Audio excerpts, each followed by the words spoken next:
అని ఊరు వాడ అనుకున్న గాని మహారాజు నాకు నవాడు.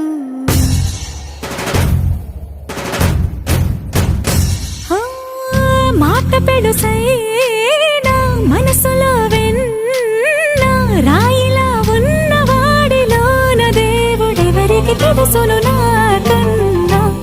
సూసేకి అగ్గిరవ్వ మాదిరే ఉంటాడు.